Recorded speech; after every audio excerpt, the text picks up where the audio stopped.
এত চমৎকার একটা বিষয় নিয়ে আলোচনা করবো যেটা নিয়ে অনেক বেশি প্রশ্ন হয় এবং এই প্রশ্নগুলি আমাদের মনে রাখতে অনেক বেশি কষ্ট হয়। সমগ্র বিশ্বের যদি একটা সরকার কল্পনা করি, সমগ্র বিশ্বকে যদি একটা দেশ হিসাবে চিন্তা করি, সেটা যদি একটা সরকার কল্পনা করি, সেই সরকারটা হবে জাতিসংঘের মতো, অর্থাৎ গ্লোবালাইজ একটা পৃথিবী থাকবে। সেই পৃথিবীটার মধ্যে আমরা অনেক কিছু নিয়ম কানুন মেনে চলবো, পরস্পরের সাথে একটা সম্পর্ক মেনটেন করব। এরকম একটা পৃথিবীতে যে কিছু নিয়ম কানুন মেনে চলা দরকার, সেই নিয়মের বিধান করবে কে বা সেই নিয়মগুলোকে মেনটেন করবে কে?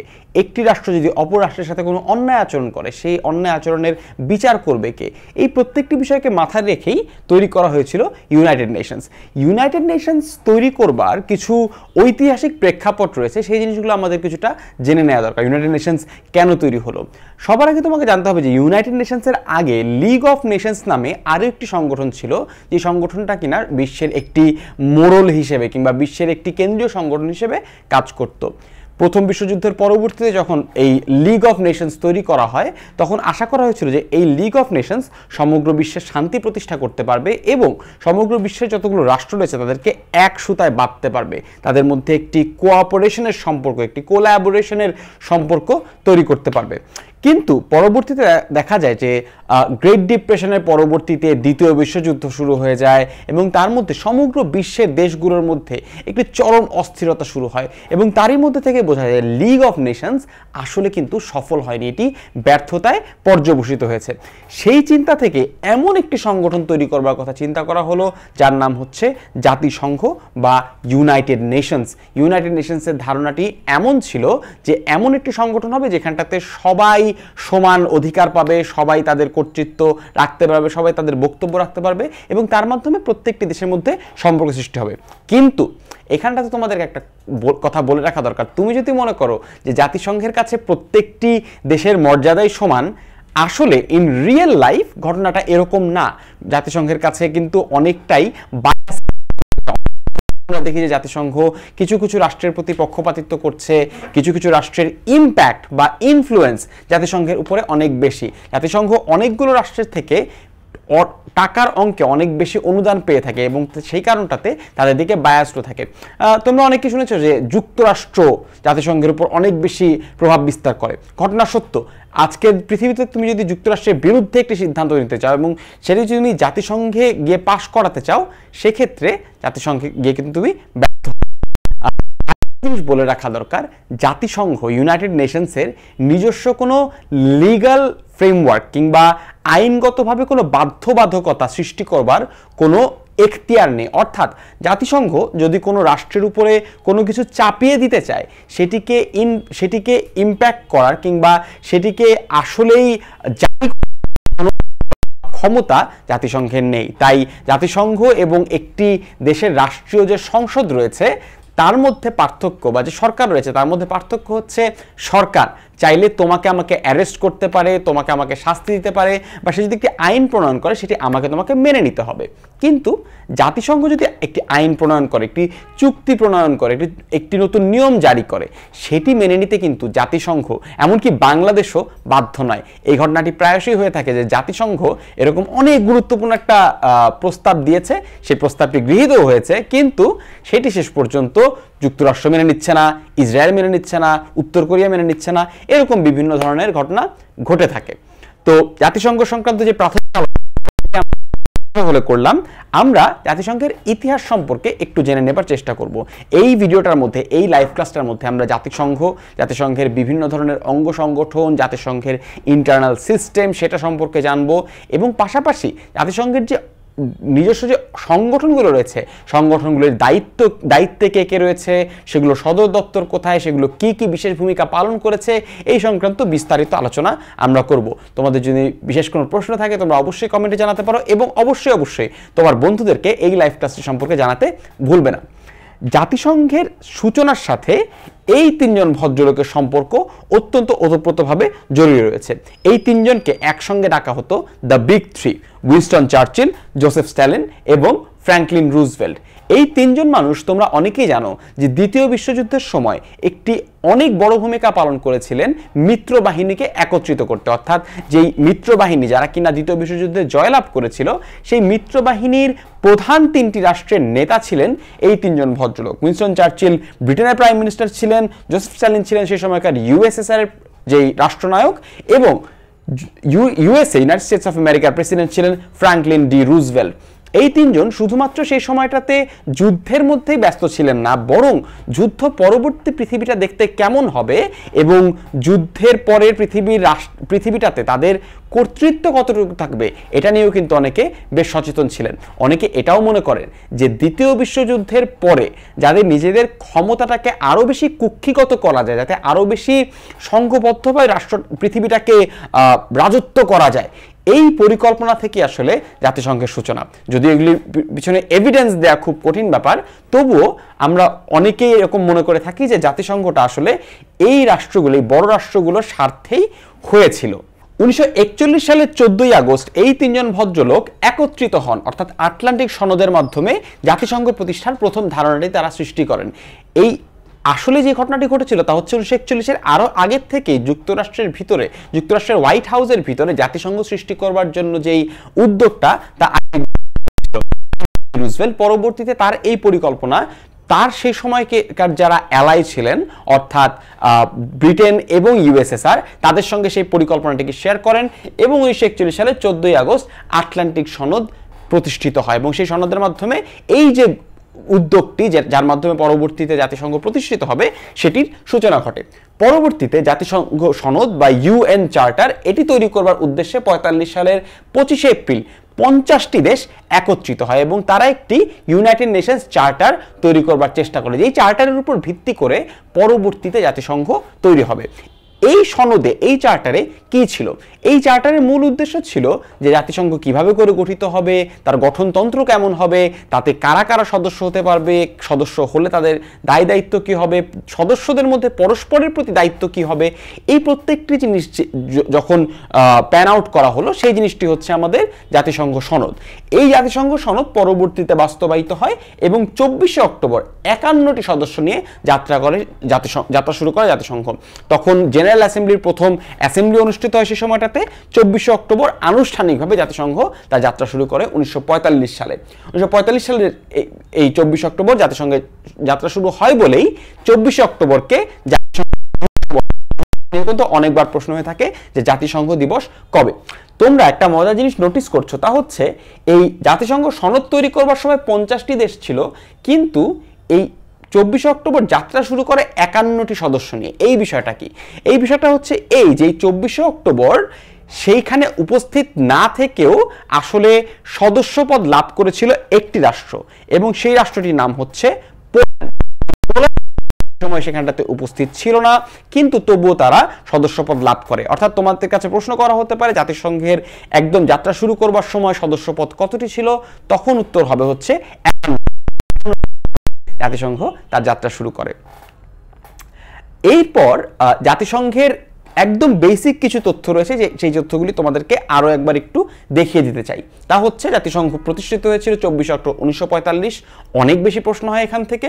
দ্বিতীয়ত, জাতিসংঘের সদর দপ্তর হচ্ছে নিউ ইয়র্ক, অর্থাৎ যুক্তরাষ্ট্রের নিউ ইয়র্কে, এবং সর্বশেষ বর্তমান প্রধান হচ্ছে অ্যান্টোনিও গুটেরেস, যিনি কিনা একজন পর্তুগালের অধিবাসী, একজন পর্তুগালের রাজনীতিবিদ। তোমাদেরকে ছোট্ট একটা মজার তথ্য বলে রাখি, তা হচ্ছে জাতিসংঘের সদর দপ্তর নিউ ইয়র্কে কেন হলো? এর কারণ হচ্ছে যখন জাতিসংঘের সৃষ্টি করবার উদ্যোগ শুরু হয়েছিল তার একদম শুরুর দিকে, উদ্যোগের একদম শুরুতেই কিন্তু যুক্তরাষ্ট্র সেখান থেকে উপস্থিত ছিল। তাই যুক্তরাষ্ট্র শুরু থেকেই এই প্রক্রিয়ার সাথে একদম সরাসরিভাবে নিযুক্ত ছিল। তাই যখন জাতিসংঘের সদর দপ্তর প্রতিষ্ঠা করবার জন্য কারো কাছে জমি চাওয়া হলো, তখন যুক্তরাষ্ট্র নিজ থেকে জমি প্রদান করব, আমি এখানটাতে অফিস তৈরি করে দিব, এবং শেষ পর্যন্ত এর যে নিয়ন্ত্রণ, জাতিসংঘের সদর দপ্তরের যে নিয়ন্ত্রণ, তা যুক্তরাষ্ট্র প্রতিষ্ঠা করে ফেলে নিউ ইয়র্কে তার সদর দপ্তর স্থাপন করবার মাধ্যমে। তা হচ্ছে নোবেল শান্তি পুরস্কার পেয়েছে। আমরা কফি আনানকে চিনি, যিনি কিনা সাবেক মহাসচিব জাতিসংঘের, যিনি সম্প্রতি মারা গিয়েছেন। তিনি এবং জাতিসংঘ 2001 সালে বিশ্ব শান্তি প্রতিষ্ঠায় অবদান রাখবার জন্য একসাথে যৌথভাবে নোবেল শান্তি পুরস্কার পেয়েছিলেন। অর্থাৎ জাতিসংঘের যে শান্তি প্রতিষ্ঠায় যে অবদান সেটি স্বীকৃতি স্বরূপ তারা এই নোবেল পুরস্কারটি পান। অনেকেই প্রশ্ন করেন যে আচ্ছা ভাই, এই যে দ্বিতীয় বিশ্বযুদ্ধের পরবর্তীতে এত হানাহানি হয়ে গেল, এই যে স্নায়ু যুদ্ধ হলো, এতগুলো যুদ্ধ হলো, তো তাহলে কি আমরা বলতে পারি যে জাতিসংঘ আদৌ সাকসেসফুল হয়েছে, নাকি আমাদেরকে মেনে নিতে হবে জাতিসংঘ আসলে সাকসেসফুল হয়নি? এইটার আসলে কোনো সঠিক উত্তর নেই। কেউ কেউ মনে করেন সফল হয়েছে, কেউ কেউ মনে করেন সফল হননি। কিন্তু সত্যি কথা হচ্ছে যে জাতিসংঘের কিছুটা আংশিক সাফল্য কিন্তু রয়েছে। লক্ষ্য করো, দ্বিতীয় বিশ্বযুদ্ধে এত ভয়াবহ একটা যুদ্ধ হবার পরে যেখানটাতে কিনা অনেকগুলো নিউক্লিয়ার, সেই নিউক্লিয়ার ওয়েপন থাকা সত্ত্বেও আজকে 60-70 বছর পরে এসেও এখনো পর্যন্ত কোনো তৃতীয় বিশ্বযুদ্ধ দেখতে পারিনি আমরা, এবং কোনো নিউক্লিয়ার ওয়ারও কিন্তু আমরা দেখতে পারিনি। এখানটাতে জাতিসংঘের ভূমিকা কতটুকু ছিল এটা বলা কঠিন, কিন্তু জাতিসংঘ কিন্তু অনেকগুলো জায়গায় ছোট ছোট অনেকগুলো গুরুত্বপূর্ণ ভূমিকা রেখেছে। শুধুমাত্র যুদ্ধ থামানো নয়, বরং বিভিন্ন জায়গায় রাজনৈতিক এবং সামাজিক শান্তি প্রতিষ্ঠায় জাতিসংঘ বিভিন্ন ধরনের ভূমিকা রেখেছে। জাতিসংঘের যে সকল অঙ্গ সংগঠন রয়েছে, যাদেরকে নিয়ে আমরা একটু পরেই পড়ব, তারাও কিন্তু বিভিন্ন ধরনের ভূমিকা রেখেছে যাতে করে এই সকল রাষ্ট্রে বিভিন্ন ধরনের উন্নয়ন সাধিত হতে পারে। জাতিসংঘের যে ইন্টারনাল অর্গানাইজেশনের যে সিস্টেমটা রয়েছে, অর্থাৎ জাতিসংঘের যে অঙ্গ সংগঠন রয়েছে, তার যে অর্গানস রয়েছে, সেই জিনিসগুলো আমরা দেখে নিব। আচ্ছা, প্রথমত জাতিসংঘের 6টি মেইন অর্গান বা অঙ্গ রয়েছে, অর্থাৎ এই 6টির যোগফলই হচ্ছে জাতিসংঘ। এই 6টি অঙ্গ দ্বারা জাতিসংঘ চলে, অর্থাৎ জাতিসংঘের মূল বডির মধ্যে এই 6টি অংশ রয়েছে। জেনারেল অ্যাসেম্বলি বা সাধারণ পরিষদ, সিকিউরিটি কাউন্সিল বা নিরাপত্তা পরিষদ, সেক্রেটারিয়েট বা সচিবালয়, ইন্টারন্যাশনাল কোর্ট অফ জাস্টিস আন্তর্জাতিক আদালত, এবং ইকোসক ইকোনমিক অ্যান্ড সোশ্যাল কাউন্সিল, এবং ট্রাস্টিশিপ কাউন্সিল বা ওচি পরিষদ। এই 6টি সংগঠনকে নিয়েই জাতিসংঘ কাজ করে। এই লাইভ ক্লাসের পরবর্তী পর্যায়ে এই প্রত্যেকটি অঙ্গ সংগঠনকে নিয়ে আমরা বিস্তারিত আলোচনা করব। এর পাশাপাশি জাতিসংঘের রয়েছে অনেকগুলো এজেন্সি, বিশেষায়িত সংগঠন। এই এজেন্সি বা বিশেষায়িত সংগঠন যে কাজটি করে, যে বিশেষ বিশেষ ক্ষেত্রে জাতিসংঘের হয়ে, তোমাদের কতগুলি এক্সাম্পল দিই। যদি FAO বা ফুড অ্যান্ড এগ্রিকালচার অর্গানাইজেশন নিয়ে কথা বলি, এই সংগঠনটি কি কাজ করে? জাতিসংঘের বিভিন্ন সদস্য রাষ্ট্রের কাছে খাদ্য এবং কৃষি বিষয়ক যে সকল সহায়তা প্রদান করা সম্ভব, তাদেরকে কৃষি বিষয়ক প্রযুক্তি সরবরাহ করা, তাদেরকে কৃষি বিষয়ক উদ্যোগ গ্রহণ করবার জন্য ঋণ সহায়তা প্রদান করা, বা বিভিন্ন ধরনের সহায়তা প্রদান করবার জন্য এই FAO বা FAO কাজ করে থাকে। ইন্টারন্যাশনাল অ্যাটমিক এনার্জি এজেন্সি পরমাণু বিষয়ক যে শক্তি সংক্রান্ত যে সকল সুযোগ সুবিধা রয়েছে, সেই সুযোগ সুবিধাগুলো তাদের যে সদস্য রয়েছে তাদের কাছে বিলিয়ে দেয়। অর্থাৎ এরকম প্রত্যেকটি সংগঠন, ICAO, IFAD, ILO, IMO, এই প্রত্যেকটি অঙ্গ সংগঠনই কিন্তু জাতিসংঘের পক্ষ থেকে বিশেষ বিশেষ কিছু ক্ষেত্রে তার প্রত্যেকটি সদস্য রাষ্ট্রের কাছে সুবিধা পৌঁছে দেয়। এই প্রত্যেকটি অঙ্গ সংগঠনেরই কিন্তু, এই প্রত্যেকটি এজেন্সিরই কিন্তু নিজস্ব আলাদা আলাদা অফিস রয়েছে, তাদের নিজস্ব স্টাফ মেম্বার্স রয়েছে, তাদের নিজস্ব প্রোগ্রামস রয়েছে, এবং এগুলোর মাধ্যমেই তারা আলাদাভাবে স্বতন্ত্রভাবে কিন্তু অনেক কর্মকাণ্ড পরিচালনা করে থাকে। তারা যে সবসময় জাতিসংঘের আন্ডারে থেকে জাতিসংঘের সাথে সার্বক্ষণিক রিপোর্টিং করে, ব্যাপারটি এরকম না। তাদের মধ্যে স্বাতন্ত্র্য রয়েছে, তারা নিজস্ব স্বাধীনতায় অনেক ধরনের কর্মকাণ্ড করতে পারে। পাশাপাশি জাতিসংঘের কাছে রয়েছে বিশেষ কিছু প্রোগ্রাম, অর্থাৎ তহবিল, এরকম কিছু প্রোগ্রামস এবং ফান্ডস তৈরি করে থাকে জাতিসংঘ, যেখানটাতে দীর্ঘমেয়াদে নয় বরং স্বল্প মেয়াদে জাতিসংঘ বিশেষ কিছু উন্নয়ন কর্মকাণ্ড গ্রহণ করে থাকে। বিশেষ করে তার যে সকল উন্নয়নশীল রাষ্ট্র রয়েছে, সেই উন্নয়নশীল রাষ্ট্রগুলোর মধ্যে সামাজিক, অর্থনৈতিক এবং রাজনৈতিক উন্নয়ন আনয়নের জন্য এই ধরনের কাজগুলো করা হয়ে থাকে। UNDP, United Nations Development Programme, UNICEF, United Nations Children's Fund, এই প্রত্যেকটি সংগঠনই বিশেষ বিশেষ ক্ষেত্রে জাতিসংঘের হয়ে ভূমিকা রেখে থাকে। আমরা এই লাইভ ক্লাসটির পরবর্তী অংশটিতে আস্তে আস্তে এই সংগঠনগুলির কিছু কিছু সংগঠন সম্পর্কে বিস্তারিত জানবো, এবং প্রথমত সবার আগে যে কাজটি আমরা করব তা হচ্ছে যেই 6টি অর্গান ছাড়া জাতিসংঘ কখনো চলতে পারতো না, সেই 6টি অর্গান নিয়ে আমরা বিস্তারিত জানবার চেষ্টা করব।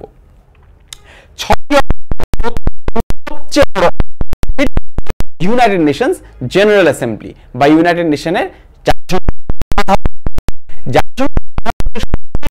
একমাত্র সংগঠন যেটির প্রত্যেকটি সদস্যই এই অঙ্গটির সদস্য। অর্থাৎ আপনি তাহলে আপনাকে অবশ্যই ইউনাইটেড নেশনস জেনারেল অ্যাসেম্বলি বা সাধারণ পরিষদের সদস্য হতে হবে। সাধারণ পরিষদের সদস্য যদি আপনি হন তাহলে আপনি অটোমেটিক্যালি ইউনাইটেড নেশনস বা জাতিসংঘের সদস্য হয়ে যাবেন।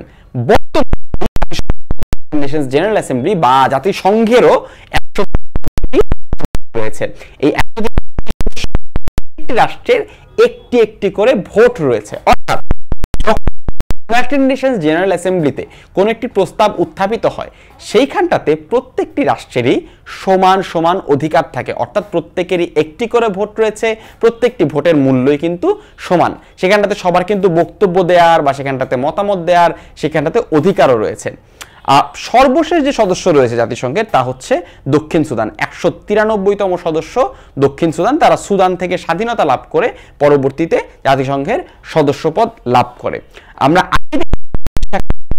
51টি এবং সর্বপ্রথম অধিবেশন ইউনাইটেড নেশনসের জেনারেল অ্যাসেম্বলির প্রথম অধিবেশন হয়েছিল 10 জানুয়ারি 1946 সালে। অর্থাৎ 24 অক্টোবর 1945 সালে প্রতিষ্ঠিত হওয়ার পরে জেনারেল অ্যাসেম্বলির প্রথম যে মিটিংটি অর্থাৎ যে অ্যাসেম্বলিটি সেটি হয়েছিল হচ্ছে 10 সালে। সদস্যপদ লাভ করে 17 সেপ্টেম্বর 1974 সালে। আমাদের একটা জিনিস বোঝা দরকার যে এর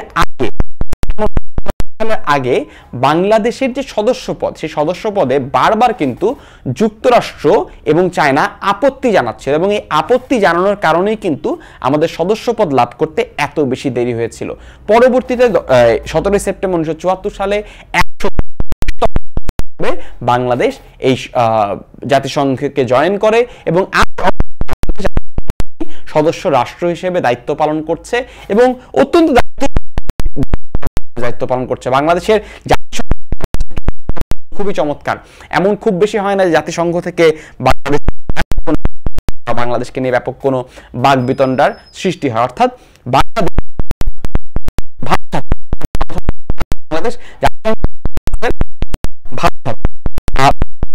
ইউনাইটেড নেশনস জেনারেল অ্যাসেম্বলিতে একজন সভাপতি থাকেন যিনি কিনা অনেকটা স্পিকারের দায়িত্ব পালন করেন। কে কথা বলবে, কতক্ষণ কথা বলবে, যে এই জিনিসটি যিনি ঠিক করে দেন। চৌধুরী 41তম অধিবেশনে সভাপতির দায়িত্ব পালন করেছিলেন। অর্থাৎ সেটি বাংলাদেশের জন্য কিন্তু অত্যন্ত গৌরবের। বাংলাদেশের একজন নাগরিক বাংলাদেশকে রিপ্রেজেন্ট করে 41তম অধিবেশনে সেখানে সভাপতিত্ব করেন, যেটি কিনা অনেকটা হাউসের স্পিকারের মতো। অনেক বড় নিদর্শন হচ্ছে শেখ মুজিবুর রহমানের ভাষণ, যেটি কিনা প্রথম বাংলাদেশী হিসেবে জাতিসংঘে ভাষণ প্রদান করেছিলেন শেখ মুজিবুর রহমান 24 সেপ্টেম্বর 1974 সালে। অর্থাৎ 17 সেপ্টেম্বর সদস্যপদ লাভ করবার 7 দিন পরে 24 সেপ্টেম্বর জাতির জনক বঙ্গবন্ধু শেখ মুজিবুর রহমান প্রথম নেশনস জেনারেল অ্যাসেম্বলিতে। তোমাদের মনে প্রশ্ন আসতে পারে, আচ্ছা ভাইয়া যদি কিভাবে সংঘের জেনারেল অ্যাসেম্বলিতে তোমরা খেয়াল করবে যে অনেকে কানে হেডফোন ব্যবহার করেন। হেডফোনটা ব্যবহার করা হয় ট্রান্সলেশনের জন্য। যখন বক্তব্য দেয়া হয় সাথে সাথেই বক্তব্যটাকে ট্রান্সলেট করে বিভিন্ন মানুষ বিভিন্ন ভাষায় শুনে থাকে। ইংরেজি ভাষাটাকে যত বেশি সার্বজনীন মনে করি এতটাও সার্বজনীন কিন্তু নয়। এমন অনেক দেশের রাষ্ট্রপ্রধান রয়েছেন যারা কিনা ইংরেজি ভাষা সম্পূর্ণরূপে বুঝতে পারেন না কিংবা বলতে পারেন না। এই কারণটাতে জাতিসংঘের নিজ ভাষায় ভাষণ দেবার একটি অনুমতি সেখানটাতে রয়েছে এবং পাশাপাশি ট্রান্সলেটেড করে দেবার যে ব্যবস্থা সেটিও কিন্তু জাতিসংঘে রয়েছে।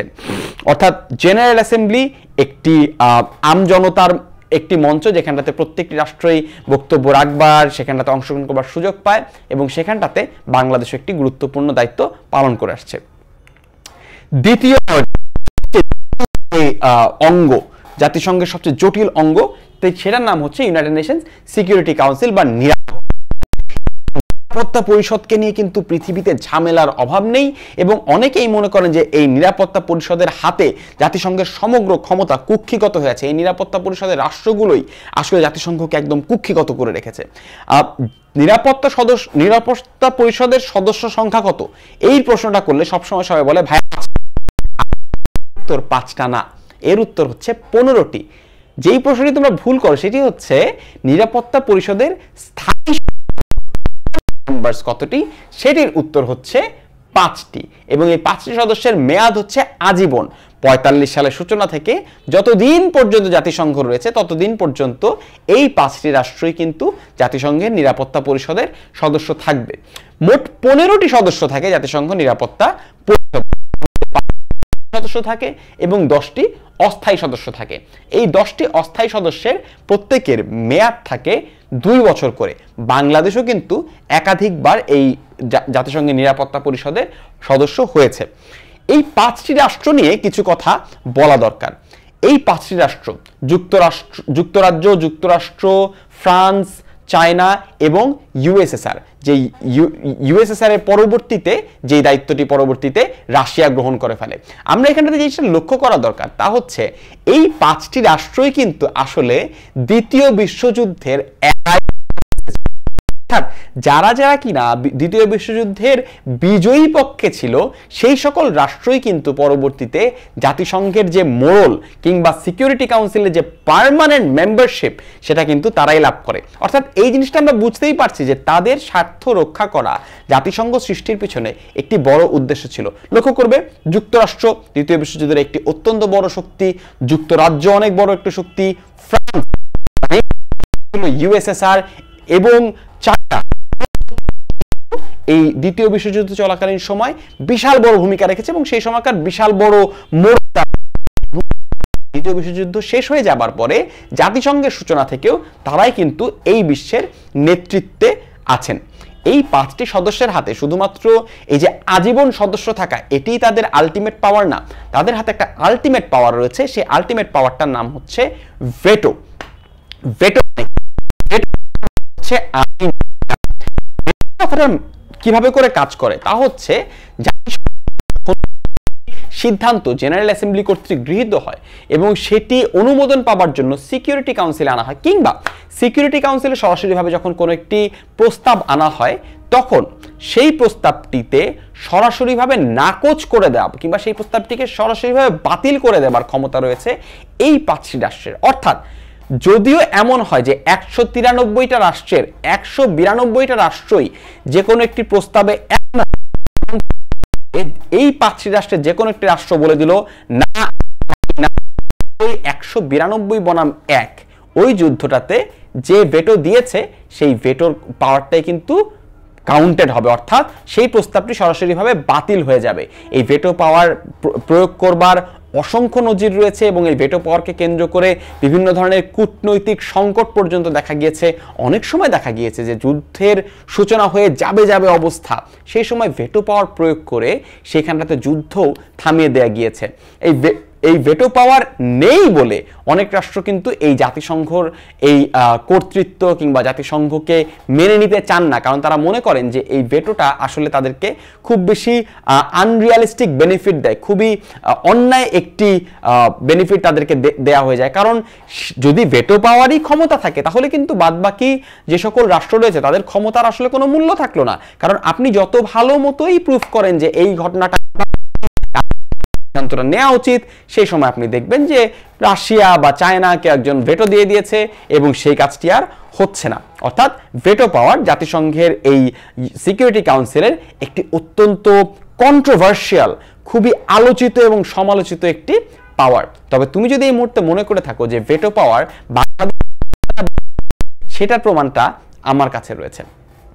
7 ডিসেম্বর 1971 সালে যুক্তরাষ্ট্র বাংলাদেশের মুক্তিযুদ্ধে যুদ্ধবিরতির প্রস্তাব দেয়। চমৎকার ব্যাপার। আসলে ঘটনাটা তা না, ঘটনা হচ্ছে 7 ডিসেম্বর সময়কালটা এমন ছিল যে সময় মুক্তিবাহিনী মুক্তিযুদ্ধে অনেক বেশি সামনে এগিয়ে গিয়েছে, ভারতের মিত্র বাহিনীও সেই মুহূর্তে ঢুকে গিয়েছে এবং সেইখানটাতে পাকিস্তানি আর্মি আসলে কোণঠাসা হয়ে পড়ছে। ঢাকার যে নিয়ন্ত্রণ সেই নিয়ন্ত্রণ পাকিস্তান যে কোনো মুহূর্তে হারাতে পারে।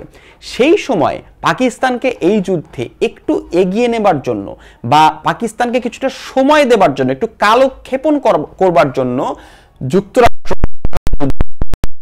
লক্ষ্য করো 26শে মার্চ থেকে শুরু করে ডিসেম্বর পর্যন্ত 9 মাস টানা যুদ্ধ চলল, যেখানটাতে সমগ্র বিশ্ব বুঝতে পারছে যে সেখানটাতে যুদ্ধ চলছে।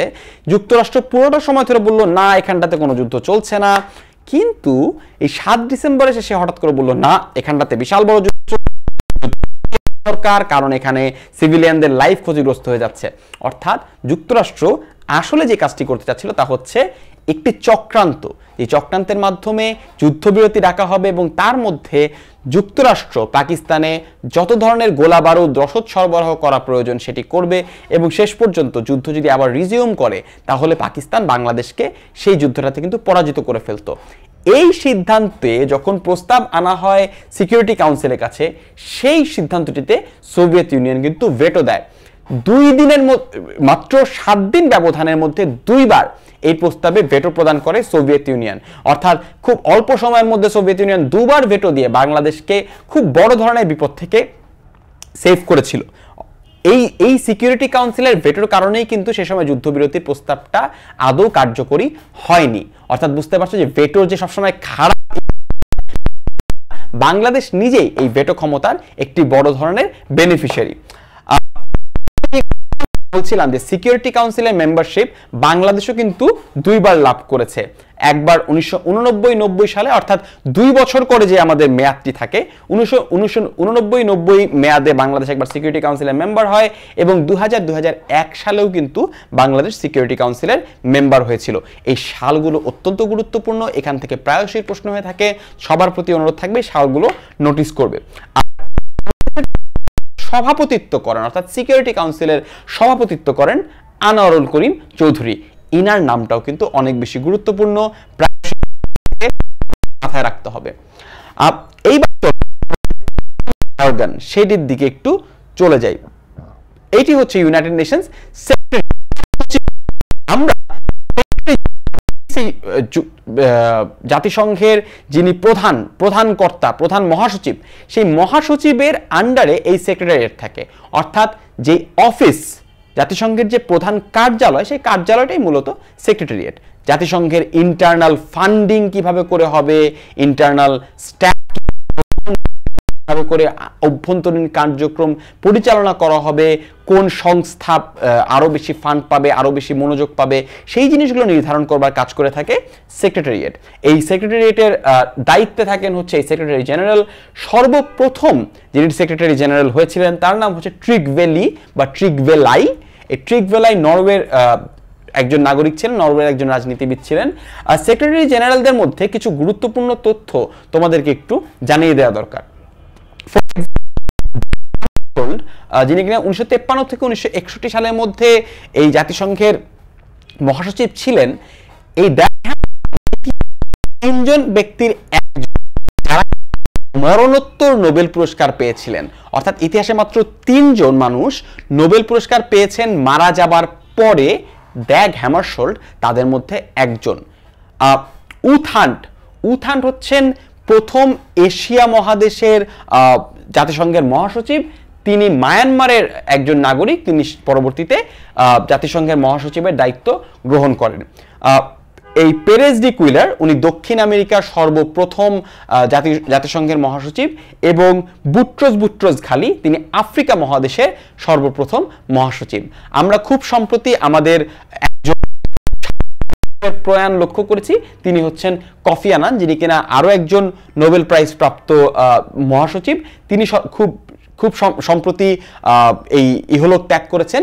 যেহেতু তার সম্প্রতি মৃত্যু হয়েছে, যেই ঘটনাটি ঘটে যে কোনো কম্পিটিটিভ এক্সামে সম্প্রতি যারা মারা গিয়েছেন, সম্প্রতি যে সকল ঘটনা অনেক বেশি চাঞ্চল্যকর, তাদের কিনা অনেক বেশি প্রশ্ন হয়। তাই আমার তোমার প্রতি সাজেশন থাকবে যে তোমরা অবশ্যই কফি আনান সম্পর্কে অনেক গভীরভাবে জেনে নেবার চেষ্টা করবে। তাকে নিয়ে কিন্তু প্রশ্ন হবার অনেক সম্ভাবনা রয়েছে।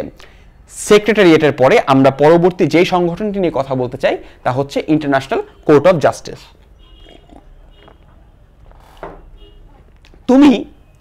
তোমার সাথে যদি কোনো একটি মানুষের ঝগড়া লাগে, বড় ধরনের বাকবিতণ্ডা লাগে, তুমি কি করো? তার নামে নালিশ দাও, বা যদি খুব বড় ধরনের বাকবিতণ্ডা লেগে যায় তাহলে তার নামে মামলা করে দাও।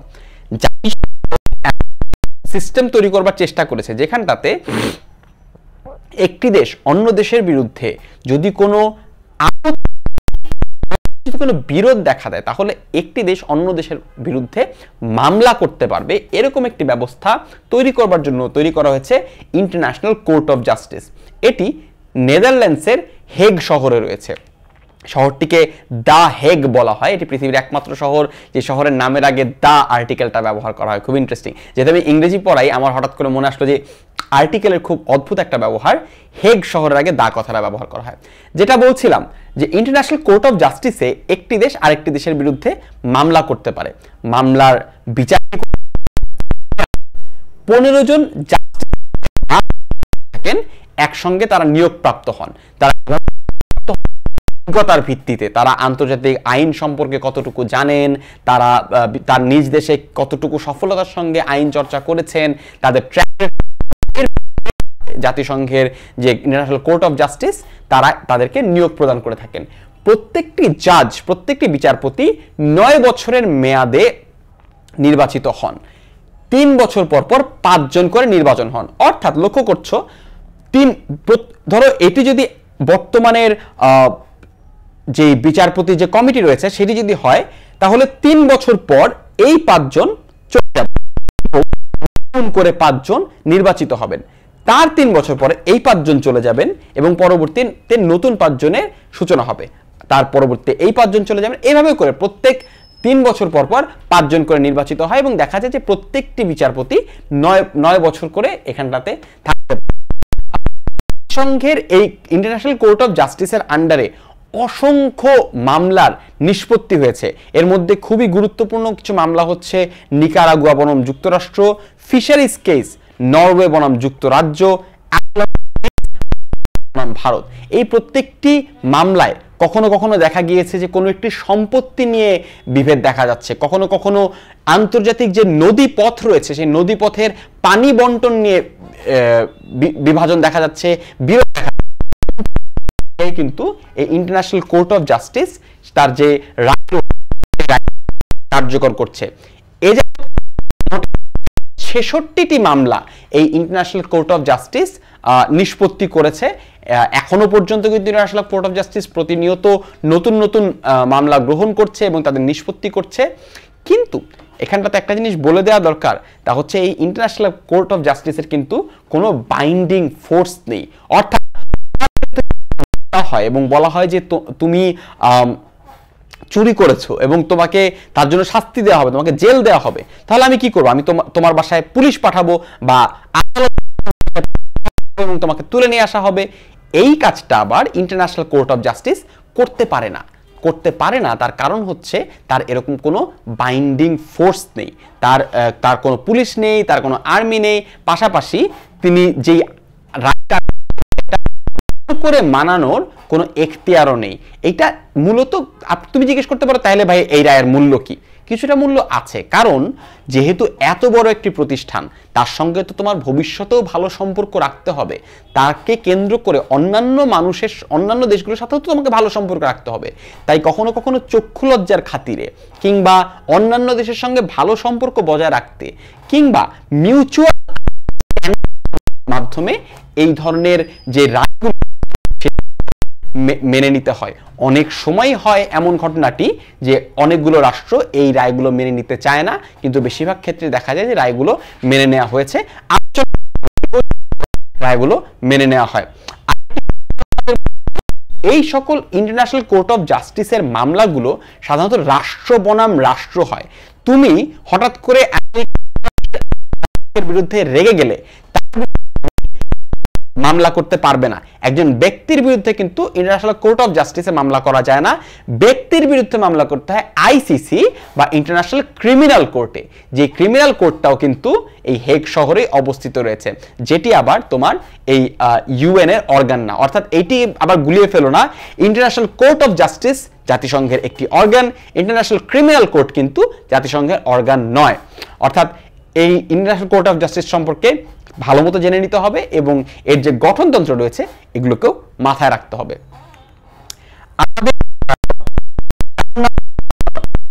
পরবর্তী যে সংগঠন সেটি হচ্ছে UN economic and social council, একটি সামাজিক এবং অর্থনৈতিক কাউন্সিল, যে কাউন্সিলের মাধ্যমে জাতিসংঘ তার সদস্য রাষ্ট্রগুলোর যে সামাজিক এবং অর্থনৈতিক সমস্যা রয়েছে সেগুলো সমাধান করবার চেষ্টা করে।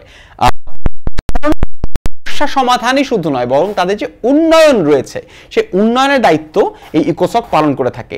কি ধরনের সামাজিক উদ্যোগ গ্রহণ করলে একটি উন্নয়নশীল রাষ্ট্রের সুবিধা হতে পারে, কি ধরনের রাজনৈতিক সহায়তা তাদের প্রয়োজন, কি ধরনের অর্থনৈতিক সহায়তা তাদের প্রয়োজন, এই জিনিসগুলো ইকোসক নিশ্চিত করে। পাশাপাশি 15টি এজেন্সি, 15টি বিশেষায়িত সংগঠনের তত্ত্বাবধানের দায়িত্ব রয়েছে এই ইকোসকের। ইকোসকের বর্তমান প্রেসিডেন্ট নাম ইঙ্গারন্ডা কিং। এই নামটিও কিন্তু গুরুত্বপূর্ণ। উনি ওনার নাম সভাপতির দায়িত্ব পালন করছেন। এই জিনিসগুলো কিন্তু বর্তমানে অনেক বেশি গুরুত্বপূর্ণ, যে কোনো পরীক্ষায় যে কোনো সময় চলে আসতে পারে। অর্থাৎ এই ইঙ্গারন্ডা কিং নামটিকে মাথার মধ্যে ঢুকিয়ে ফেলো। অঙ্গ সংগঠনটি নিয়ে কথা বলা দরকার, যেটি কিনা ইউএন এর নিজস্ব অর্গান, সেটি হচ্ছে ইউনাইটেড নেশনস ট্রাস্টিশিপ কাউন্সিল বা ওছি পরিষদ। বর্তমানে আর কোনো কাজ নেই, এটি অচল অবস্থায় রয়েছে, অর্থাৎ এর বর্তমানে কোনো কাজ। এইটার কাজ কি ছিল? এটার কাজ ছিল যে সদ্য ঔপনিবেশিকতা থেকে মুক্তি পাওয়া কিংবা রিসেন্টলি স্বাধীন হওয়া কোনো একটি রাষ্ট্রের তত্ত্বাবধানে সাহায্য করা। অর্থাৎ রিসেন্টলি ধরো একটি দেশ স্বাধীন হয়েছে বা উপনিবেশ থেকে বেরিয়ে এসেছে, সেই দেশে গভর্নমেন্ট কিভাবে করে হবে, নির্বাচন কিভাবে করে হবে, অর্থনৈতিক কাঠামোটা কিভাবে করে হবে, গঠনতন্ত্র কিভাবে করে হবে, এগুলোর জন্য তো একটা তত্ত্বাবধানের প্রয়োজন রয়েছে, একটা সাহায্যের প্রয়োজন রয়েছে। কারণ দেখা যায় যে সরকারটা অনেক বেশি নতুন, সে ভালো মতো দেশটা চালাতে পারছে না, দেশের মানুষ তাকে মেনে নিচ্ছে না, এমনকি এগুলো করতে করতে অনেক সময় যুদ্ধ লেগে যায়, সিভিল ওয়ারের সূচনা হয়। এই জিনিসগুলোকে মাথায় রেখেই ইউএন ট্রাস্টিশিপ কাউন্সিল তৈরি করা হয়েছিল, যারা কিনা সাময়িক তত্ত্বাবধান সেখানটাতে প্রদান করতেন।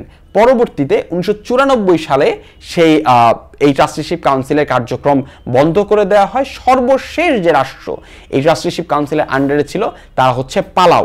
1994 সালে পালাউ যখন ট্রাস্টিশিপ কাউন্সিল থেকে পালিয়ে গিয়েছিল, তখন এই ট্রাস্টিশিপ কাউন্সিলের কার্যক্রমকে বন্ধ করে দেওয়া হয়। তোমাকে যদি আমি জিজ্ঞেস করি যে ট্রাস্টিশিপ কাউন্সিলের শেষ সদস্যকে, তোমাকে উত্তর করতে হবে পালাউ। তারপরে ট্রাস্টিশিপ কাউন্সিল ছোটখাটো যোগ ছড়া দিয়ে প্রত্যেকটি প্রশ্নের উত্তর মনে রাখবার চেষ্টা করি, যাতে করে পরবর্তীতে মনে থাকে। জাতিসংঘের নাম কি? তুমি মনে কে কে, আমি যদি বলি লোকটা অনেক বেশি গুটি করে, তাহলে তুমি মনে করতে পারবে যে অ্যান্টোনিও গুটিরেজ, কারণ সে অনেক বেশি গুটি করে। কিন্তু মনে রাখবার সুবিধার্থে আমি প্রত্যেকটি নামের পিছনে এই ধরনের গল্প এগুলো মনে রাখবার চেষ্টা করি। এই ট্রিকটা তুমি নিজেও খাটাতে পারবে, এবং যদি খাটাও আরো বেশি করে মনে থাকবে। এই ক্লাসের পরবর্তী পর্যায়ে আমরা এখন জাতিসংঘের কিছু specialised agency, programmes and funds সম্পর্কে একটু একটু করে দেখে নিব। এই প্রত্যেকটি সংগঠনেরই তোমার সদর দপ্তর কোথায়, বর্তমান প্রধানকে, এদের আবার অঙ্গ সংগঠন আছে কিনা, সেই জিনিসগুলো সম্পর্কে কিন্তু প্রচুর প্রশ্ন হয়। তাই এই অংশটুকু খুবই মনোযোগ দিয়ে লক্ষ্য করবে। যদি তোমার প্রয়োজন বোধ করো, খাতা কলম নিয়ে কিছু কিছু করে লিখে ফেলবে, এবং যদি আরও প্রশ্ন থাকে অবশ্যই তোমরা কমেন্ট করে জানাতে পারবে। বিশ্ব ব্যাংকের নাম শুনেছি। এই বিশ্ব ব্যাংকের যেই 5টি সংগঠন নিয়ে যে গ্রুপটি রয়েছে, সেই গ্রুপটির নাম হচ্ছে ওয়ার্ল্ড ব্যাংক গ্রুপ। সমগ্র বিশ্ব জুড়ে বিভিন্ন দেশকে ঋণ প্রদান করা, তাদেরকে অর্থনৈতিকভাবে সহায়তা করা, এই কাজগুলি করবার জন্যই ওয়ার্ল্ড ব্যাংক গ্রুপ রয়েছে। ওয়ার্ল্ড ব্যাংক গ্রুপের 5টি অঙ্গ সংগঠন রয়েছে।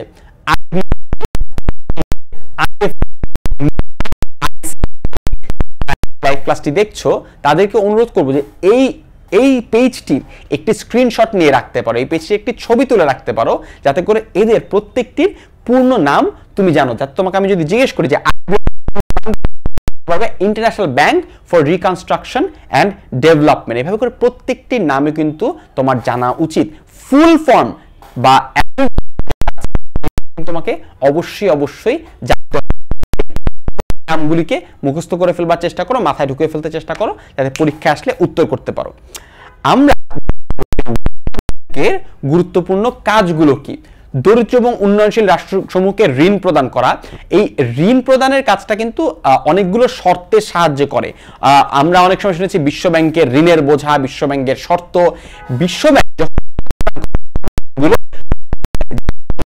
বিশ্ব ব্যাংক ঋণ দেওয়ার পাশাপাশি যদি বলে যে তোমাকে আমি ঋণ দিব, কিন্তু এই ঋণ দিয়ে তুমি এই কাজটা করতে পারবে না, বরং ওই কাজটা করবে, ঋণ তোমাকে তৈরি করছো সেই ব্রিজের মধ্যে আমেরিকান ইঞ্জিনিয়ার নিয়োগ করতে হবে, এরকম শর্ত তাদের কাছে কিন্তু জুড়ে দেওয়া হয়। অর্থাৎ সবসময় যে বিশ্বব্যাংক চমৎকার ভালো কাজ করে ব্যাপারটা তা না, অনেক সময় বিশ্বব্যাংকের ঋণের বোঝাটা কিন্তু অনেক উন্নয়নশীল রাষ্ট্রের জন্য অনেক কঠিন হয়ে যায়। তারা অনেক সময় এক্সপার্টিজ, কিভাবে করে রাষ্ট্রের অর্থনৈতিক কাঠামো গড়ে তুলতে হবে, বাজেটের কি ধরনের কাজ হওয়া উচিত, বাজেট কি ধরনের হওয়া উচিত, সেই জিনিসগুলো অনেক সময় বিশ্বব্যাংক নিশ্চিত করে থাকে। এবং রাষ্ট্রসমূহের বিনিয়োগ নিরাপত্তা নিশ্চিত করাও কিন্তু ওয়ার্ল্ড ব্যাংকের কাজ। বিনিয়োগ নিরাপত্তা বলতে বোঝায় রাষ্ট্র যখন কোনো একটি আন্তর্জাতিক খাতে বিনিয়োগ করে সেটা নিরাপত্তা বা গ্যারান্টি প্রদান করা কিন্তু এই বিশ্ব ব্যাংকের কাজ। 1945 সালের জুলাই মাসে প্রতিষ্ঠিত হয়েছে। এর সদর দপ্তর বর্তমানে ওয়াশিংটন ডিসি এবং এর বর্তমান প্রধান হচ্ছে জিম ইয়ং কিম।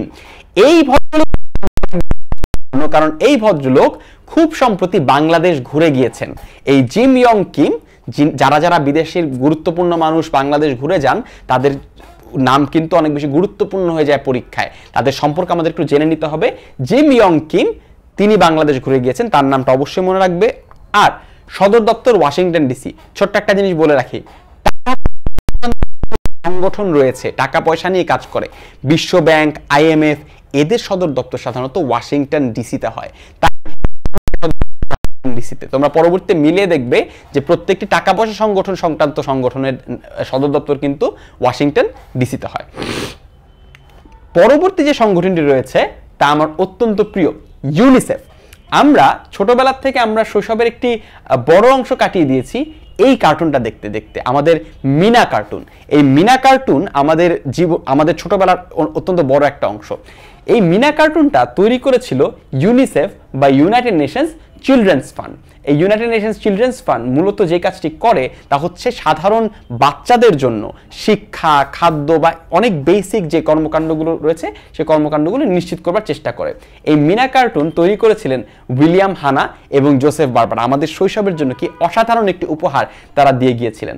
তাদের পরবর্তীতে বাংলাদেশি নির্মাতা মুস্তফা মনোয়ার এই কার্টুনটি পরবর্তীতে তৈরি করেন। ইউনিসেফ এই এর সঙ্গে আরো অনেকগুলো কাজ রয়েছে, দেশে দেশে শিশুদের জন্য শিক্ষার ব্যবস্থা করা, সেই শিক্ষার মান যাতে উন্নত হয় সেই জিনিসগুলো নিশ্চিত করা। ইউনিসেফ 11 ডিসেম্বর 1946 সালে প্রতিষ্ঠিত হয় এবং এর সদর দপ্তর হচ্ছে নিউ ইয়র্কে। বর্তমানে এই ইউনিসেফের দায়িত্বে রয়েছেন গুরুত্বপূর্ণ, কারণ উনি সম্প্রতি দায়িত্ব গ্রহণ করেছেন, সম্প্রতি একটি রদবদল হয়েছে ইউনিসেফে। এই হেনরিয়েটা ফোর বর্তমানে এটির দায়িত্বে রয়েছেন। এই নামটিও কিন্তু তোমাদের মনে রাখতে হবে। আমি জানি সাল তারিখ মনে রাখা অনেক বেশি কঠিন, তবুও তোমরা চেষ্টা করবো অন্তত সালটা যাতে মনে রাখতে পারো। 1946 সালে ইউনিসেফ প্রতিষ্ঠিত হয়েছে। বলছিলাম যে টাকা পয়সা সংক্রান্ত যে সকল সংগঠন রয়েছে সেই টাকা পয়সা সংক্রান্ত সংগঠনগুলি কিন্তু ওয়াশিংটন ডিসিতে হয়। মনিটারি ফান্ড, আন্তর্জাতিক মুদ্রা তহবিল। আন্তর্জাতিক মুদ্রা তহবিল যেটি কিনা 1944 সালের 7 জুলাই প্রতিষ্ঠিত হয়েছে এবং পরবর্তীতে জাতিসংঘের এসছে ক্রিস্টিনা লাগার্ড। একটু বুঝিয়ে বলতে চাই তাহলে ব্যাপারটা এরকম দাঁড়াবে যে কোনো কমন কারেন্সি ছিল না। কমন কারেন্সি না থাকাতে যেটা হয় যে ট্রেড করতে খুব সমস্যা হয়। ধরো হচ্ছে কিনতে যায়, তাহলে কি টাকা দিয়ে লেনদেন করবে নাকি রুপি দিয়ে লেনদেন করবে? যদি সেই টাকা দিয়ে ভারত কি করবে, কারণ টাকা তো ভারতে চলে না। আবার রুপি দিয়ে যদি লেনদেন করে বাংলাদেশি বা রুপি পাবে কোথায়? এই যে ট্রেড করার ক্ষেত্রে একটা সমস্যা, আমাদের একটা কমন মুদ্রা দরকার। সেই চিন্তা থেকেই পাশাপাশি মুদ্রা মুদ্রার মান উঠবে না বাড়বে, সেটা কিভাবে করে ট্রেডগুলি নিয়ন্ত্রিত হবে, আন্তর্জাতিক মুদ্রার তহবিলটা দেখতে কিরকম হয়, এই সমগ্র চিন্তা থেকেই আসলে IMF এর যাত্রা শুরু হয়েছিল। এই পরবর্তীতে যাদেরকে আমরা ব্রেটন উডস ইনস্টিটিউশন নামে চিনি, ব্রেটন উডস ইনস্টিটিউশন নামে যাদেরকে চিনি, তারা পরবর্তীতে যে কাজটি করবার চেষ্টা করেছেন যে এই ট্রেডের ক্ষেত্রে একটি আন্তর্জাতিক মান সৃষ্টি করবার চেষ্টা করেছেন। বর্তমানে আমরা সবাই জানি যে ডলারকে হিসেবে কল্পনা করা হয় এবং প্রত্যেকটি রাষ্ট্রই পরস্পরের মধ্যে ডলার দিয়ে বা USD ইউনাইটেড স্টেটস ডলার দিয়ে আদান প্রদান করতে পারে, ট্রেড করতে পারে। তার আগে কিন্তু বার্টার ট্রেড করা লাগতো, যেমন ধরা হতো যে 200 কেজি ডিল তাদেরকে স্ট্রাইক করতে হতো, যা কিনা অনেক বেশি প্রবলেম্যাটিক। এইটার কারণে কিন্তু মনে করা হয় যে গ্রেট ডিপ্রেশনের সময় শুধুমাত্র লেনদেন করতে না পারবার কারণে, ট্রেড করতে না পারবার কারণে কিন্তু 1930 সালে গ্রেট ডিপ্রেশনটা আরো বড় আকার ধারণ করেছিল। সেই কারণটাতে বর্তমানে IMF এর যে ভূমিকা, ইন্টারন্যাশনাল মনিটারি ফান্ডের যে ভূমিকা, তা অত্যন্ত গুরুত্বপূর্ণ। ওয়ার্ল্ড ব্যাংকের মতো করে লোন দিয়ে থাকে এবং লোনের পাশাপাশি তারা যেই শর্তগুলির কথা বলছিলাম সেই শর্তগুলো কিন্তু দিয়ে থাকে। পাশাপাশি তারা কারিগরি সহায়তা প্রদান করে থাকে, অর্থনৈতিক যে গবেষণা রয়েছে সেই গবেষণা করে থাকে এবং গবেষণালব্ধ যে ফলাফল রয়েছে সেই ফলাফল দ্বারা তার যে সকল অঙ্গ সংগঠন তার যে সকল রাষ্ট্র রয়েছে, সদস্য রাষ্ট্র রয়েছে, সেই সদস্য রাষ্ট্রগুলোকে তারা সহায়তা করে। পরবর্তী যে সংগঠন নিয়ে কথা বলতে চাই তা হচ্ছে ওয়ার্ল্ড ওটস্যালাইন বাসায় খাও, যদি ডায়রিয়া হওয়ার পরে যে ওটস্যালাইন তোমরা খাও, সেই ওটস্যালাইনটিতে কিন্তু WHO অনুমোদন ছাড়া ওষুধ কিংবা এই ধরনের ওটস্যালাইন কিংবা ইনজেকশন, টিকা এগুলো কিন্তু দেওয়া যায় না। ওয়ার্ল্ড হেলথ অর্গানাইজেশনের অবশ্যই তোমার সেটার মধ্যে তোমার সমর্থন থাকতে হবে। সমগ্র বিশ্বব্যাপী স্বাস্থ্য সেবা কিভাবে করে উন্নত করা যায়, কিভাবে করে অতি দরিদ্র রাষ্ট্রগুলোর মধ্যে অতি দরিদ্র মানুষের জন্য স্বাস্থ্যসেবা নিশ্চিত করা যায়, সেটিকে মাথায় রেখে WHO বা ওয়ার্ল্ড হেলথ অর্গানাইজেশন তৈরি করা হয়েছিল। 1948 এই সংগঠনটি গঠিত হয়। যা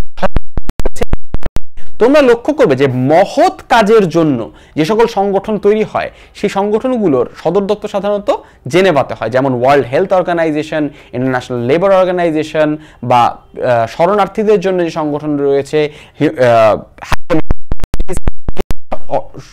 এদের সদর দপ্তরটি সাধারণত লক্ষ্য করবে যে জেনেভাতে হচ্ছে। সবসময় এটি কাজে দেবে না, দেখবে হঠাৎ করে একটি সংগঠন অন্য জায়গায় পড়ে গেছে। তো এই ধরনের সংগঠনগুলি বেশি কাজ করে। এটির বর্তমান প্রধানের দায়িত্ব পালন করছেন টেড্রোস অ্যাডহ্যানম। যে অন্যগুলোর তুলনায় এই ভদ্রলোকের নামটা একটু কম গুরুত্বপূর্ণ, তবু প্রয়োজনীয়। প্রতি বছর এই ওয়ার্ল্ড হেলথ অর্গানাইজেশন এশিয়া এবং আফ্রিকার দরিদ্র রাষ্ট্রগুলোতে টিকা প্রদানের একটি বিশাল কর্মকাণ্ড পরিচালনা করে এবং যার মাধ্যমে পোলিও, হাম, রুবোলা এই ধরনের বিভিন্ন ধরনের বড় বড় ব্যাধি থেকে শিশু এই ওয়ার্ল্ড হেলথ অর্গানাইজেশনের কারণে বেঁচে যাচ্ছে, তাদের এই টিকার কারণে কিন্তু বেঁচে যাচ্ছে। এমনকি বাংলাদেশেও আমরা বর্তমানে রোহিঙ্গা অবস্থা দেখছি, সেইখানটাতেও স্বাস্থ্যসেবা নিশ্চিত করবার জন্য ওয়ার্ল্ড হেলথ অর্গানাইজেশন চমৎকার একটি ভূমিকা পালন করছে এবং বাংলাদেশের মানুষও সেই সংগঠনের সাথে ওতপ্রোতভাবে জড়িত হয়ে তাদেরকে সহায়তা করছে। পরবর্তী যে সংগঠনটি নিয়ে কথা বলতে চাই তা হচ্ছে ইউনাইটেড নেশনস ডেভেলপমেন্ট। বুঝতে পারছো যে তারা উন্নয়ন করবার জন্য কাজ করে। সে যে কোনো রাষ্ট্র, তার সদস্য রাষ্ট্রগুলিতে যে উন্নয়ন প্রকল্প রয়েছে তাদেরকে তাদের যে অবকাঠামো তৈরি করা, তাদের শিক্ষা খাতে উন্নয়ন করা, তাদের জ্বালানি খাতে উন্নয়ন করা, এই ধরনের বিভিন্ন উন্নয়ন প্রকল্পকে বাস্তবায়ন করবার জন্য ইউনাইটেড নেশনস ডেভেলপমেন্ট প্রোগ্রাম গ্রহণ করা হয়ে থাকে। 1965 সালে এই ঘটনাটি ঘটনা হয়, অর্থাৎ এই সংগঠনটি প্রতিষ্ঠিত হয় এবং এর সদর দপ্তর রয়েছে নিউ ইয়র্কে। আরও একবার মনে করিয়ে দেই, তোমাদের এবং ইউনিসেফের সদর দপ্তর সেটিও কিন্তু নিউ ইয়র্কে রয়েছে, অর্থাৎ জাতিসংঘ, ইউনিসেফ এবং নিউ ইয়র্ক সবগুলি সদর দপ্তরই কিন্তু নিউ ইয়র্কে। এর বর্তমান প্রধান হচ্ছে ইউনাইটেড নেশনস ডেভেলপমেন্ট প্রোগ্রাম সমগ্র বিশ্বের উন্নয়নকে ত্বরান্বিত করবার চেষ্টা করে, কিন্তু অনেকেই মনে করেন যে ইউএনডিপি আসলে একটি পশ্চিমা যে উন্নয়নের ধারণা রয়েছে সেটিকেই ডিফেন্ড করে, অর্থাৎ ইউএনডিপির উন্নয়নের পিছনে আদৌ তৃতীয় বিশ্ব কিংবা উন্নয়নশীল রাষ্ট্রগুলোর যে উদ্দেশ্যটা থাকার কথা সেই উদ্দেশ্যটা আদৌ রয়েছে কিনা এটি কিন্তু অনেক বড় একটি প্রশ্ন। অনেকেই মনে করেন যে এর পিছনে পশ্চিমা স্বার্থটাই আসলে বড় ভূমিকা পালন করে। ইউএনএইচসিআর অর্থাৎ তৈরি করা একটি বুঝতে পারছো যে এই সংগঠনটির কাজ হচ্ছে সমগ্র বিশ্ব জুড়ে যে সকল শরণার্থী রয়েছে তাদের সমস্যাগুলো সমাধান করা, অর্থাৎ তাদের খাদ্য, তাদের চিকিৎসা, তাদের শিক্ষা, এই সকল যে বেসিক চাহিদাগুলো রয়েছে সেই চাহিদাগুলোকে নিশ্চিত করা এবং তাদের পুনর্বাসনের ব্যবস্থা করা। শরণার্থীরা সমগ্র পৃথিবীতেই একটা ভূমিহীন অবস্থার মধ্যে থাকে, তারা একটা রাষ্ট্রহীন অবস্থার মধ্যে থাকে এবং তারা একটি নতুন দেশে বসবাস করবার চেষ্টা করে, সেখানে তারা বিভিন্ন ধরনের সমস্যা ফেস করতে থাকে। United Nations High Commission for Refugees চেষ্টা করে যে তাদের সেই নতুন জীবনটাকে একটু করে ফ্যাসিলিটেট করা। ইউএনএইচসিআর কিন্তু কোনো অর্থাৎ যেই অঞ্চল থেকে এই সকল শরণার্থী এসেছে তাদেরকে সেই জায়গায় ফিরিয়ে দেবার যে দায়িত্ব সেটা ইউএনএইচসিআর কখনোই নিতে পারবে না। অর্থাৎ ইউএনএইচসিআর কখনো সিরিয়াতে গিয়ে বাশার আল আসাদকে বলতে পারবে না যে তুমি কেন এত বেশি অত্যাচার করছো, বা মায়ানমারকে গিয়ে কখনো বলতে পারবে না যে তোমার দেশ থেকে কেন রোহিঙ্গা রেফিউজি আসছে। বরং ইউএনএইচসিআর যে কাজটি করতে পারে এবং যে কাজটি বর্তমানে করছে তা হচ্ছে সিরিয়া এবং বাংলাদেশের মতো জায়গায় এই সকল শরণার্থীদের বসবাসের জায়গা করে দেয়া, তাদের চিকিৎসা এবং শিক্ষার ব্যবস্থা করে দেয়া, এই কাজগুলি চমৎকারভাবে ইউএনএইচসিআর করছে। তুমি যদি রোহিঙ্গা ক্যাম্পগুলিতে একটু যাও তাহলে সেখানে দেখবে যে ইউএনএইচসিআর অনেক চমৎকার করে ক্যাম্প তৈরি করে দিয়েছে এবং সেখানটাতে অনেক বেশি রোহিঙ্গা রেফিউজি একত্রে বসবাস করছে।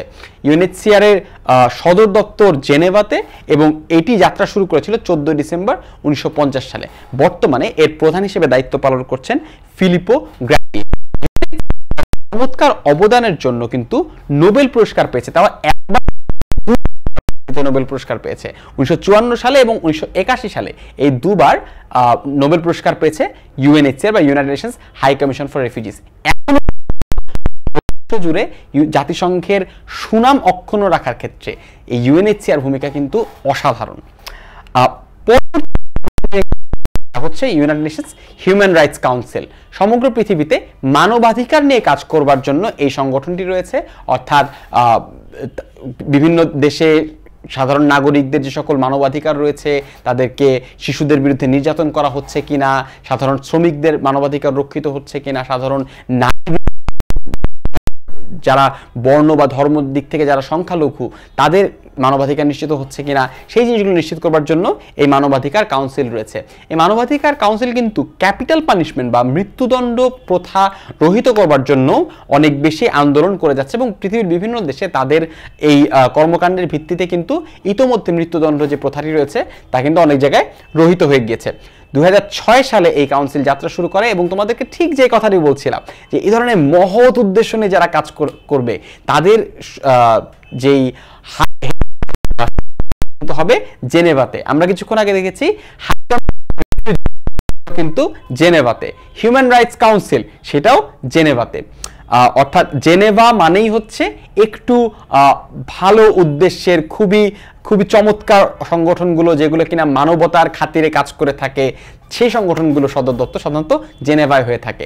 এটা আসলে ইচ্ছা একটা কোইন্সিডেন্স, কিন্তু জেনেভাতে এই ধরনের সংগঠনগুলোর সদর দপ্তর বেশি। এটির বর্তমান প্রধান অর্থাৎ ইউএনএইচআরসি এর বর্তমান প্রধান ভজিস্লাভ সুক।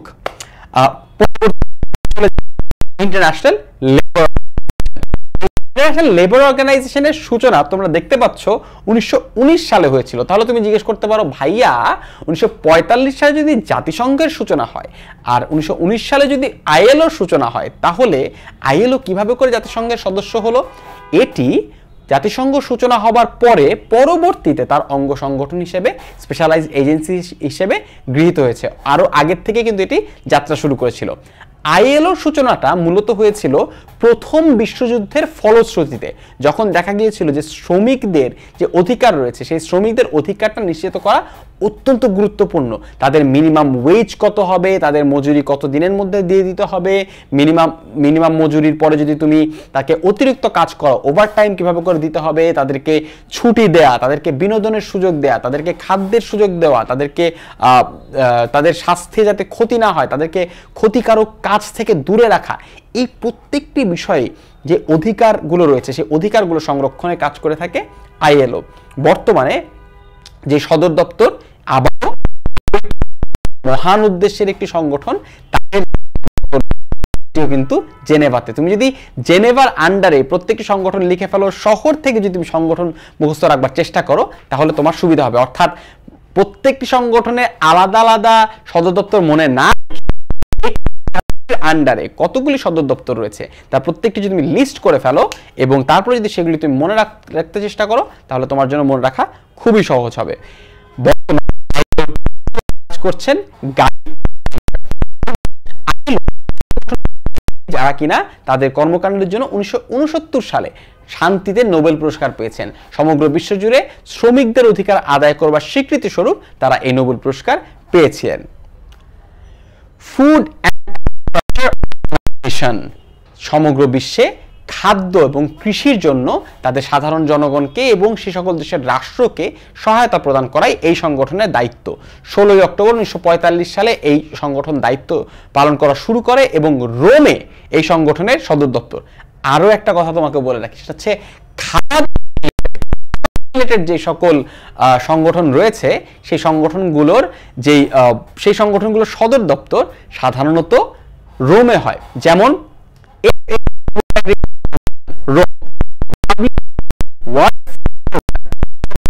রোম, আবার ইফাদ সেটাও কিন্তু রোম। অর্থাৎ খাওয়া দাওয়া সংক্রান্ত 3টা সংগঠন রয়েছে, 3টার সদর দপ্তরই কিন্তু রোমে। অর্থাৎ দেখলে তুমি যদি একটু মাথা খাটিয়ে পড়ো তাহলে কিন্তু মনে রাখতে সুবিধা হবে।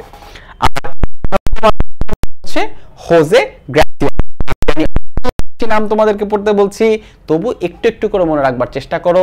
লাইভ ক্লাসটি বারবার সময় মাথায় তো ঢুকে যাবে, আর যদি ঢুকে নাও যায় তুমি যখন পরীক্ষার হলে পরীক্ষা দিতে থাকবে তখন আমার কণ্ঠস্বর তোমার মাথার মধ্যে কাজ করবে যে ফুড অ্যান্ড এগ্রিকালচার অর্গানাইজেশনের এর প্রধানের নাম হোজে গ্রাসিয়ানো। আমি আশা করি তোমাদের সবার মাথার মধ্যে এই উত্তরটা যাতে বাজে পরীক্ষার সময়।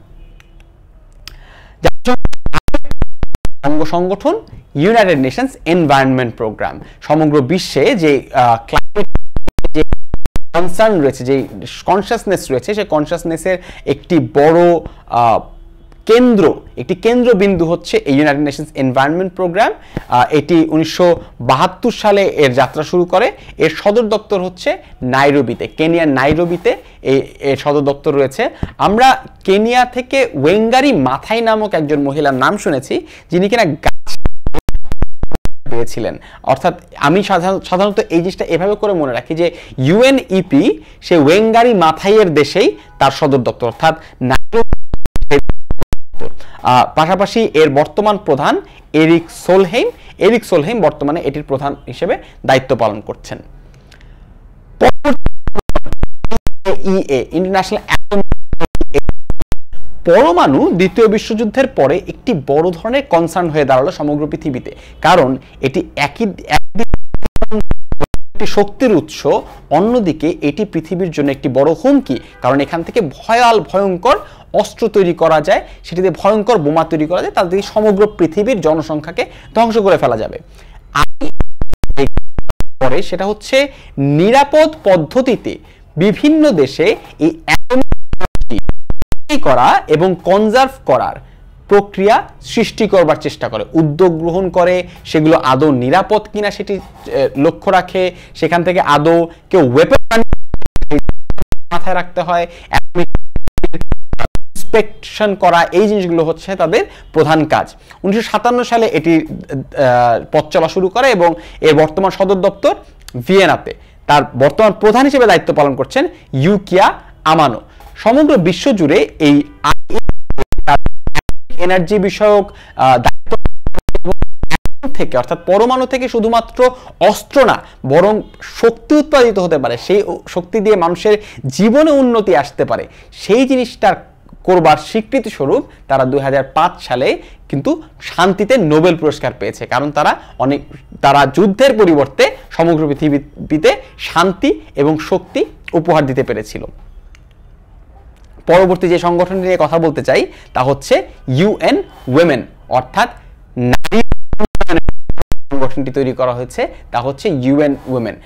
নারীদের নিয়ে কিন্তু আরো সংগঠন রয়েছে, জাতিসংঘের আন্ডারে সংগঠন রয়েছে, ফান্ড রয়েছে এবং বিভিন্ন ধরনের প্রোগ্রাম সমগ্র বিশ্বজুড়ে নারীদের বিরুদ্ধে যে সহিংসতা রয়েছে সেটিকে রোধ করা, নারীদের বিরুদ্ধে যে বৈষম্য করা হয় সেটিকে রোধ করা, নারীদের শিক্ষার ব্যবস্থা করা, এই ধরনের কর্মকাণ্ডগুলো ইউএন উইমেন সাধারণত করে থাকে।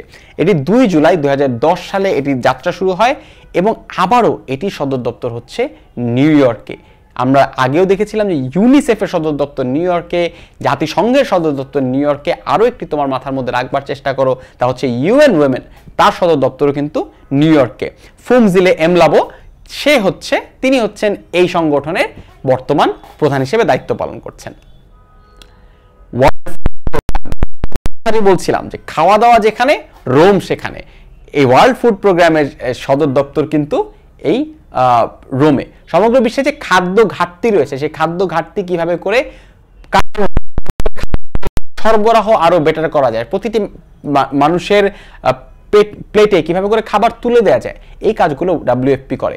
বর্তমানে রোহিঙ্গা ক্যাম্পে আমার নিজের কর্মক্ষেত্র সেখানটাতে হবার কারণে আল্লাহর রহমতে আমি দেখবার সুযোগ হয়েছে যে সেখানটাতে ডাব্লিউএফপি কিন্তু চমৎকার কাজ করছে। সেখান থেকে খাদ্য সরবরাহ করা, খাদ্যের বন্টন নিশ্চিত করা, প্রত্যেকে যাতে খাদ্য পায় সেই জিনিসটা নিশ্চিত করা, পুষ্টি নিশ্চিত করা, যাতে প্রত্যেকেই মানে শুধুমাত্র খাদ্য পৌঁছালেই তো হবে না, সেখানটাতে সুষম পুষ্টি সেখানটাতে পৌঁছাতে হবে। তাই ওয়ার্ল্ড ফুড প্রোগ্রাম এই জিনিসটা কিন্তু নিশ্চিত করবার চেষ্টা করে।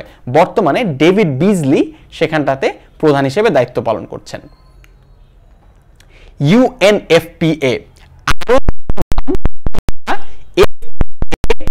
অ্যাব্রিভিয়েশনটা মেলে না, অর্থাৎ ইউনাইটেড নেশনস পপুলেশন ফান্ড। আমরা লক্ষ্য করেছিলাম ইউনিসেফ, ফুল ফর্ম করলে দাঁড়ায় ইউনাইটেড নেশনস চিলড্রেন্স ফান্ড, অর্থাৎ পুরোটা কিন্তু নাই, ইউনাইটেড নেশনস চিলড্রেন্স ফান্ড। একই রকম ইউএনএফপিএ তেও কিন্তু জিনিসটা হুবহু রকম মিলে যায় না, অর্থাৎ United Nations population fund. UNFPA পুরোটা খুঁজবার চেষ্টা করো না। এই কাজটি যেটি করে সমগ্র বিশ্বের যেই জনসংখ্যার সংক্রান্ত যে জরিপগুলো রয়েছে, জনসংখ্যাকে কিভাবে করে জনশক্তিতে পরিণত করা যায় এই সংক্রান্ত কাজটা করে থাকে। 1969 সালে এটি যাত্রা শুরু করে এবং এর সদর দপ্তর ছিল নিউ ইয়র্কে। আরও পেয়ে গেলাম, তোমাদের কাছে একটা ছোট্ট অ্যাসাইনমেন্ট দিই, সেটি হচ্ছে তোমরা এই কোন কোন শহরের আন্ডারে কোন কোন সদর দপ্তর রয়েছে সেই জিনিসগুলো যদি তোমরা একটা লিস্ট তৈরি করতে পারো, সেই লিস্টটা তোমরা আমাদের সঙ্গে শেয়ার করতে পারো 10 মিনিট স্কুলের লাইভ গ্রুপে শেয়ার করলে আমরা সবাই কিন্তু সেখান থেকে অনেক চমৎকারভাবে লাভবান হতে পারবো। বর্তমানে এই জিনিসটির দায়িত্ব পালন করছেন প্রধান হিসেবে। Conference on trade and development, ট্রেডের সাথে বা লেনদেনের সাথে যে উন্নয়নের সম্পর্ক রয়েছে তা আমরা জানতে পেরেছি আংটাডের মাধ্যমে। আংটাড যে কাজটি করার চেষ্টা করে যে বিভিন্ন দেশের মধ্যে ট্রেড এবং উন্নয়নকে ত্বরান্বিত করবার চেষ্টা করে, এই করবার চেষ্টা করে।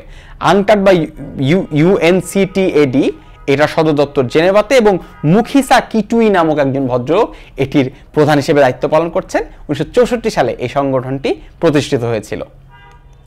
আমি এখনকার যে সংগঠনগুলি নিয়ে কথা বলছি তা নিয়ে অত্যন্ত অল্প ইনফরমেশন দেবার চেষ্টা করছি, তার কারণ হচ্ছে যদি অনেক ইনফরমেশন তুমি একবারে মাথার মধ্যে ঢুকিয়ে ফেলো তাহলে কিন্তু তোমার মাথার মধ্যে জিনিসটা গুলিয়ে যাবে। ইউনেস্কো হচ্ছে United Nations Educational, Scientific and Cultural organisation.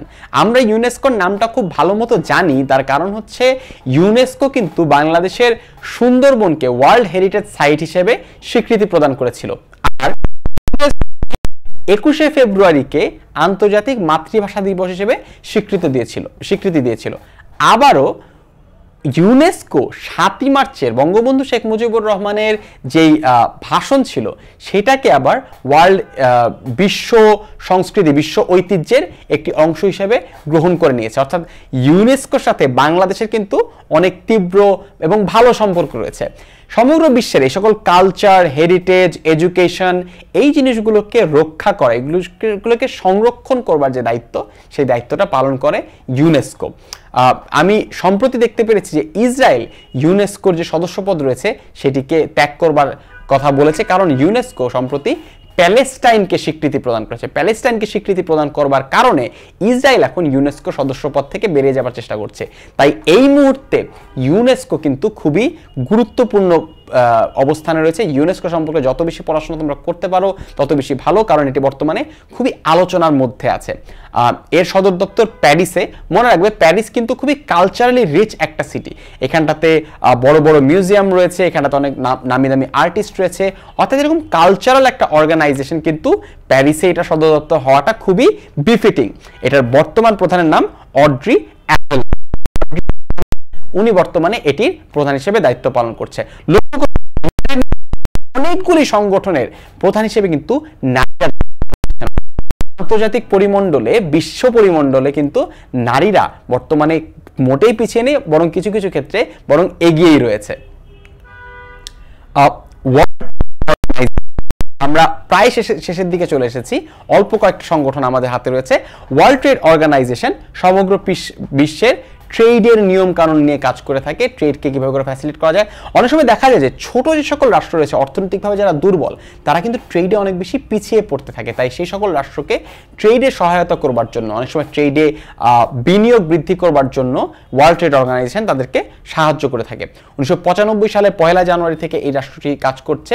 এটি একটু এক্সেপশন। হিউম্যানিটেরিয়ান অর্গানাইজেশনগুলি দেখা যায়, ট্রেড রিলেটেড অর্গানাইজেশনের সদর দপ্তর জেনেভাতে কম দেখা যায়। এটি একটি এক্সেপশন, যেখানটাতে জেনেভা এটির সদর দপ্তর।